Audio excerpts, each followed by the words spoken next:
is that I have had proven to me on multiple levels of redundancy that so many of the negative prophecies that you see on the internet are simply not going to come true. Yeah. You're not going to see a pole shift while we are here in the same frequency with the pole shift. There may be a shifting of the Earth, but at the time that it happens, at least the vast majority of people will not be at the frequency that the shift happens on. There is a changing of energy frequency. And again, there's just such a complex, multi-layered series of proofs for that. And it is my understanding that these higher forces that are guiding each of our lives, every little synchronicity, is another notch that you can use in your belt to prove to you that there is something out there that loves you, that is guiding your life, that wants you to do well, that wants you to be happy, wants you to succeed. And that connection with your higher self will ensure that you don't end up in the concentration camp, that you don't end up being tortured. Because you listen to that guidance and you are steered by it. So is it therefore okay if it happens to somebody else, survival of the most aware? Not survival of the fittest, but survival of the most conscious? There are so many places on the planet right now that are in sorrow and hardship. Yeah.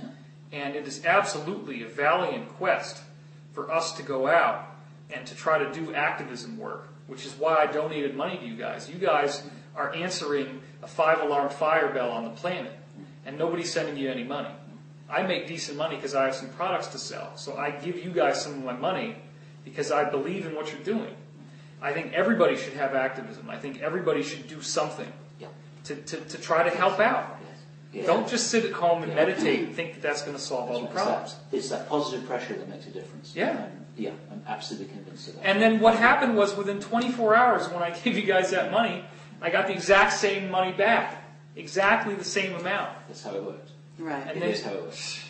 Yeah. That's how it works. So, honestly, when you look at all of the things that have happened in your life that show you that there is more to life than this physical reality, there is such a positive, amazing force out there that wants you to believe that you are protected, that you are being guided, that you will be brought to the right place at the right time, you'll meet the right people, you'll hear the message. And again, this is all a game of consciousness, it's all a game of frequency. You maintain your higher positive awareness, and you magnetize to yourself the things that will ensure that you don't get into that car before it has a crash, that ensure that you don't get on the plane that crashes, or whatever. So okay, but are you therefore saying that in direct response to people who are sitting and worrying, that's the worst thing you can do. Yeah, is to say to them, okay, listen, don't worry about the things on the other side of the world that you can't do anything about, but go out, do something positive, take some action, make the world a better place, be the change you want to see, do something small, and if we all did that, we'd have nothing to worry about.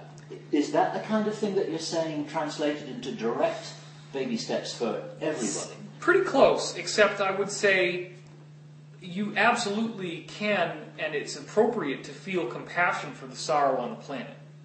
So the people on the other side of the world are you, and they are suffering.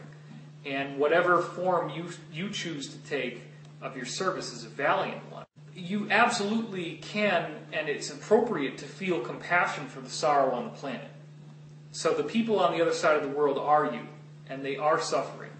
And whatever form you choose to take of your service is a valiant one.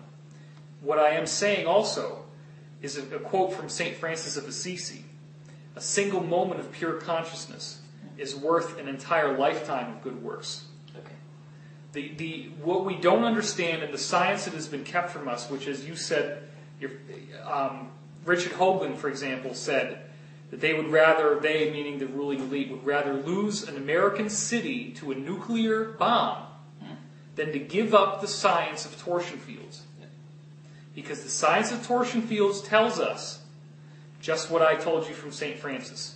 Right. The power of a small group of people, 7,000 people meditating together, produces global terrorism and fatalities and war and shooting each other by 75%.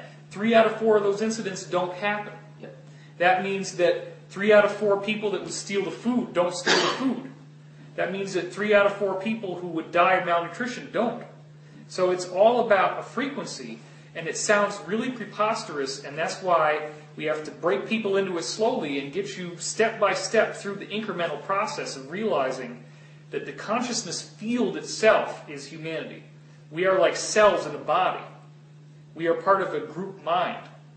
And what thoughts go through our mind affect other people's mind, and especially our attitude. It's like if the temperature of the room here suddenly gets really hot, we're going to get more irritable. If it gets really hot, you're going to start sweating, and you're going to get antsy, and But then if somebody turns on the air conditioning, all of a sudden, oh, thank God.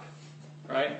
So when these planetary changes are happening, that's like the temperature's going up. And you're actually seeing it as a physical temperature increase, not just on the Earth, but through the whole solar system. Okay? However, when we meditate, we're basically taking that raw energy that's turning into heat, which makes people angry. They get heated up. They get hot under the collar. They get red. They see red.